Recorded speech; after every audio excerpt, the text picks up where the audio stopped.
My trip to the USA was unreal. To be amongst all the greats, to be inducted as world #1 in the WBA was, a dream come true. It's something I've always dreamt of and worked my absolute butt off. But to be there in the flesh was on another level, and I've got huge things now, and I'm training the house down 2-3 times a day, and the next fight for me is the world title fight. I'm just waiting comfortably now and patiently. But now I'm just in the gym, just working hard, and just focusing on what I've got to do next, and whoever's in front of me, it's a world title fight. I just believe in my new team and what's to come, and I just feel like it's my time. I fell short when I was 26, and I've pushed way along, and now I'm where I am now, and this is my time now. I've improved a great deal, physically, mentally, emotionally. At 26, I was still getting nervous of my opponents, and when I was at that level fighting Kell Brook and all these other guys, the Russians and all these former world champions and world champions, I was a little bit nervous and didn't believe in my ability. Not of the fight, I never get scared of the fight, it was just I didn't believe in my ability as much as I do now, and the pennies dropped. When I did back myself, I started hurting him and winning rounds. And now, that penny's dropped for me, and I start that confidence in round 1 now. And I proved that with Hardman and the bigger name guys, and the bigger the better. I adjust to the styles, and I arise to the occasion. Always when I fight bigger and better people, I always arise. My last opponent, he was a little bit crafty. I overlooked him. I took it on 2 weeks' notice, and I just won. It was an easy fight. Take nothing away from him. I was just in first gear, and I was happy to just win. Because I knew what was ahead. I knew that I had a world title fight regardless, and I didn't want to jeopardise that with a cut or an injury or getting clipped and then losing the fight. So I knew I was 6 rounds up, and I just had to cruise to an easy win. And the critics, they're always going to be there. I could have knocked him out in round 1, and people would have said it was a mismatch, and you fought a bum and whatnot. And for me, I hadn't fought 10 rounds in 3 years. So for me, it was trying to get the rounds under the belt and using the time in the media and stuff like that to be back where I belong. A lot of people are going to say what they want to say, and people are very quick to judge.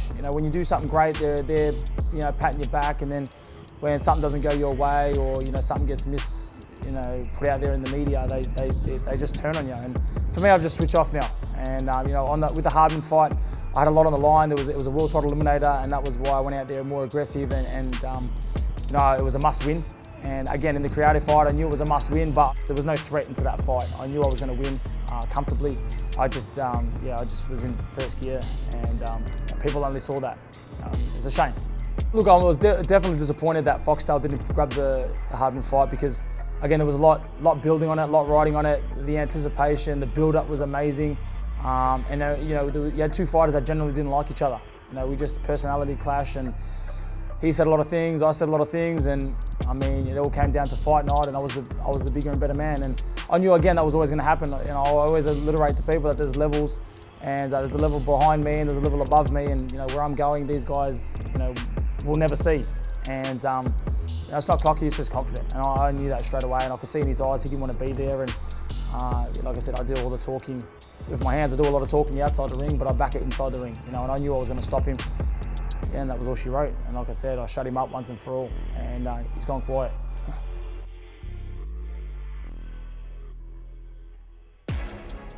I do need a little bit of pressure and room to grow.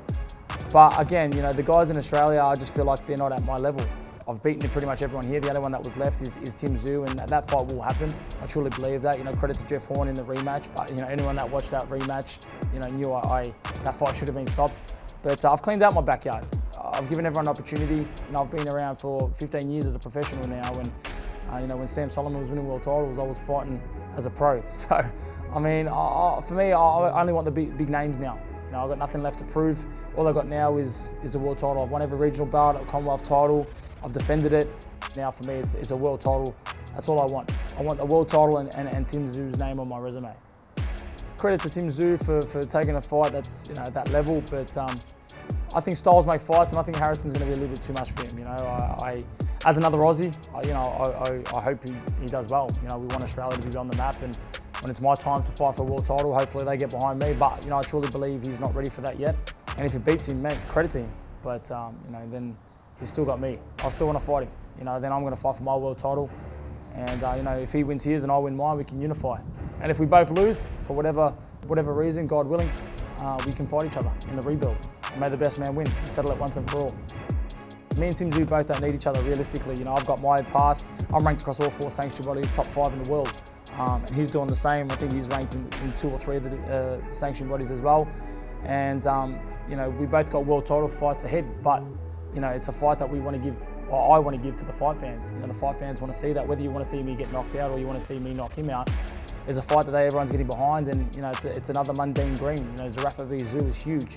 I think we do, you know, 60 to 80,000 pay-per-views plus. The Harrison fight, Tszyu, I think it goes down, you know, either a shocking, you know, knockout where Harrison can clip him, because I don't see Tszyu having much defense. He doesn't have a tight defense. You know, he tries to walk forward a little bit, and, you know, Harrison's a technician. You know, he picks his shots. You know, he beat Charlo, you know, one of the biggest punchers, if not the biggest puncher in the division, and an absolute beast, and, you know, schooled him. And I think if the right Harrison rocks up, you know, I think he makes easy work of Timmy. You know, just the experience, just, you know, the style of him is just another level. It's not Mickey Zerafa, it's Mickey Hatton's rocking up.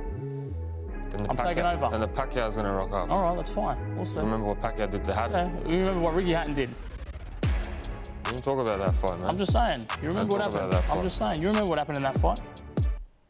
Me and Tim Tszyu, we just generally don't like each other. There's that competitiveness. I mean, I'm sure nothing personal has ever happened.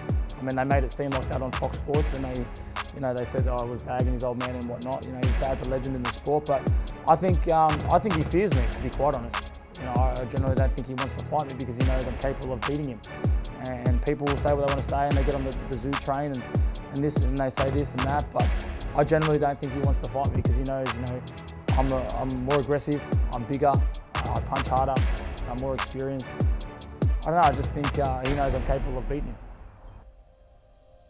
A few years back, it was mentally hard. I struggled a little bit, you know, with the passing of, you know, my sparring partner and mate Dwight Ritchie, and, you know, then my other mate took his own life, Shane Tuck, and, you know, just that loss with Horn. There was a lot of things that kind of brought me down, but, you know, then I just found myself and just said, you know what, I set this dream out when I was 7 years old to be a world champion, and, you know, I can't stop now. I haven't come this far to only come this far, and I put myself, you know, back on the track, back at the gym, and, you know, I've never taken a day off. I don't know what a day off looks like, but for me, when I see and read and hear the negativity, I just laugh. You know, for me, it doesn't matter.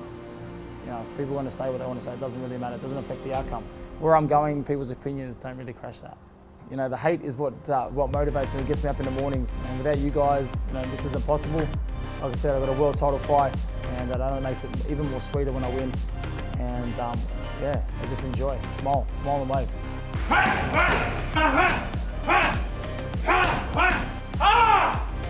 I love you all. Team Zerafa, we're taking over. Show your love and support. And get on the. Now's the time to get on the train, the Zerafa train. And, you know, from a boy, I'm a man now, and I think I'm in my absolute peak, and the best is yet to come. I truly believe that.